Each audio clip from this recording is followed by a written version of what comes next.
Hello dear students. Parabola के lecture में हम इस वीडियो में एक ऐसा इम्पोर्टेंट कॉन्सेप्ट चेकआउट करेंगे जो area of triangle, length of triangle, ऐसा इक्विलेटरल ट्राइंगल जिसका एक वर्टेक्स ऑफ पैराबोला के ऊपर लाई कर रहा है Y square equal to 4ax। तो इसके ऊपर अगर क्वेश्चन आता है तो आप ये शॉर्टकट ट्रिक से बहुत आसानी से सॉल्व कर सकते हैं। तो वो ट्रिक क्या है, देखिए आपके पास में एक पैराबोला है Y square equal to 4ax, ठीक है। ये हो गया Y square equal to 4ax का पैराबोला और ये इसका वर्टेक्स है ओरिजिन पे, और एक ट्राइंगल बन रहा है जो कि इक्विलेटरल ट्राइंगल है। ये इक्विलेटरल ट्राइंगल है, ठीक है। OAB, OAB क्या है? इक्विलेटरल ट्राइंगल, इक्विलेटरल ट्राइंगल है। तो यहाँ पर खास बात क्या होगी कि ये 30 डिग्री का एंगल हो जाएगा, ये 60 डिग्री का एंगल हो जाएगा, ये तो 90 डिग्री का एंगल होगा। तो अगर इसको मैंने m ले लिया तो आप यहाँ से आप साइन 30 लगा के am निकाल सकते हैं, am बाई दिस OA, और साइन 60 डिग्री लगाकर आप OM बाई OA, ये कॉन्सेप्ट लगाकर यहाँ से आप OA निकाल सकते हैं और यहाँ से आप OA नहीं AM निकाल सकते हैं और यहाँ से आप OM निकाल सकते हैं। तो ये जो AM और OM है, ये AM और OM, तो A के कोऑर्डिनेट आपको मिल जाएंगे। A के कोऑर्डिनेट क्या होंगे? X कोऑर्डिनेट हो जाएगा OM और Y कोऑर्डिनेट हो जाएगा AM, और ये A के कोऑर्डिनेट पैराबोला के ऊपर लाई करेंगे। पैराबोला है Y square equal to 4ax, तो ये इस पैराबोला के इक्वेशन को सेटिस्फाइड करेगा। तो यहाँ से आपके क्या क्या क्वेश्चन बनेंगे, देखो पहला कॉन्सेप्ट क्या है कि भाई इस प्रकार से ये इक्विलेटरल ट्राइंगल है, ये 30 डिग्री हो जाएगा, ये 60 डिग्री हो जाएगा। साइन 30 लगा सकते हैं आप, तो ये AM निकल जाएगा। साइन 60 लगाएंगे तो आप OM निकल जाएगा।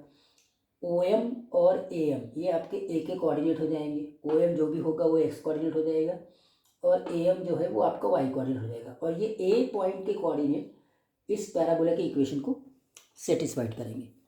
करेक्ट है। तो यहाँ से कौन कौन से क्वेश्चन बनेंगे और क्या इंपॉर्टेंट कॉन्सेप्ट है उसको चेकआउट करते हैं।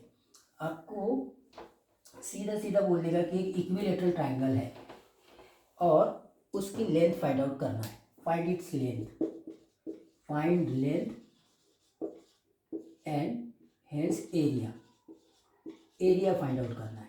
तो पहले हम डिराइव कर लेते हैं, उसके बाद में हम देखेंगे कि जैसे मान लीजिए ये L है, ये भी L हो जाएगा, तो यहाँ पर आपको AM निकलेगा।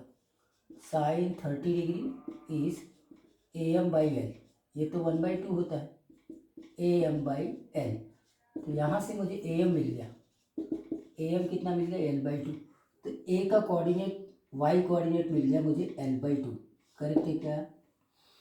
अब मैं साइन 60 लगाऊंगा, साइन 60 लगाया तो मुझे OM बाई L मिलेगा। साइन 60 कितना होता है? √3/2 OM बाई L।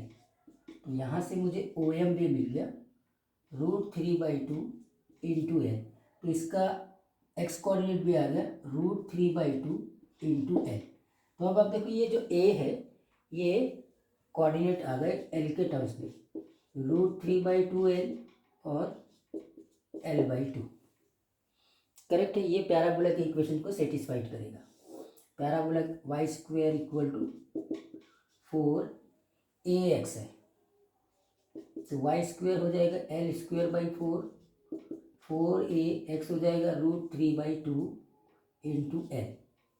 अब आप देखिए ये 16 हो जाएगा, तो यहाँ 8a हो जाएगा, एक L भी कट जाएगा, L² equal to 8 into √3 into A into L। तो L फाइनली आ गया आपके पास में 8 इंटू √3 इंटू A।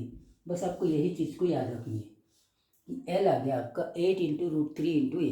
तो देखो A तो पैराबोला से आ जाएगा, A स्ट्रेट फॉरवर्ड पैराबोला से आ जाता है। करेक्ट है। तो आप लेंथ ऑफ इक्विलेटरल ट्राइंगल निकाल सकते हैं और फिर इसीलिए एरिया भी निकाल सकते हैं। एरिया तो आपको पता है √3/4 इंटू साइड स्क्वेयर। तो क्वेश्चन करेंगे हम।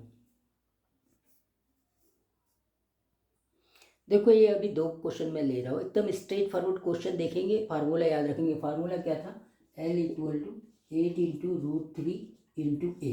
ये होता है लेंथ ऑफ या side of an equilateral triangle which is being inscribed in the parabola in such a way that the vertex of the parabola is also one of the vertex of an equilateral triangle.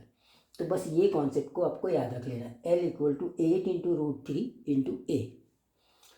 Find the length of side of an equilateral triangle inscribed in the parabola y square equal to 4x। इसको देखते हैं, तो यहाँ पे a का value 1 आ गया, a का value 1 आ गया, तो so that the one of its angular point, तो बात एक ही हो गई है, ये स्ट्रेट फॉरवर्ड यही पैराबोला है, करेक्ट, यही पैराबोला है, इसका क्या निकालना है, लेंथ निकालना है, तो L आ जाएगा 8 इंटू रूट 3 इंटू ए का वैल्यू 1 है, बस हो गया, काम खत्म, आंसर, पहले क्वेश्चन का यही आंसर है, करेक्ट है।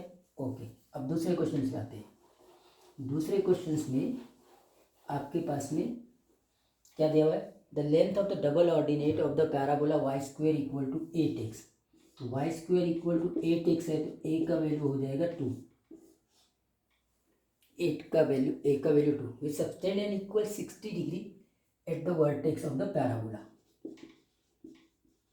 है ना। तो देखो ये फिर से वही बात आ गई कि ये डबल ऑर्डिनेट ये 60 डिग्री का एंगल बना रहा है, 60 डिग्री का एंगल बना रहा है, इसका मतलब ये 30 डिग्री है, डबल ऑर्डिनेट है तो ये 90 डिग्री है, तो ये ऑटोमेटिकली 60 डिग्री हो जाएगा, मतलब ये फिर से वापस इक्विलेटरल ट्राइंगल हो गया, इक्विलेटरल ट्राइंगल हो गया। आपको इसका ये लेंथ निकालना है, यानी L निकालना है, L 8 इंटू रूट 3 इंटू ए होता है, 8 इंटू 2 मतलब ये हो जाएगा 16 रूट 3, ये आंसर आ गया। अब एक जेईई मेंस का भी क्वेश्चन कर लेते हैं, और ये क्वेश्चन देखना है, इसके पहले जो क्वेश्चन किया था उसको जस्ट एक स्टेप आगे पूछा है, मतलब एरिया पूछा है, अदरवाइज क्वेश्चन तो वही है। यहाँ पे भी the area of an equilateral triangle बोला है, और Y square equal to 8x है, तो a का वैल्यू तो आ गया 2, ठीक है।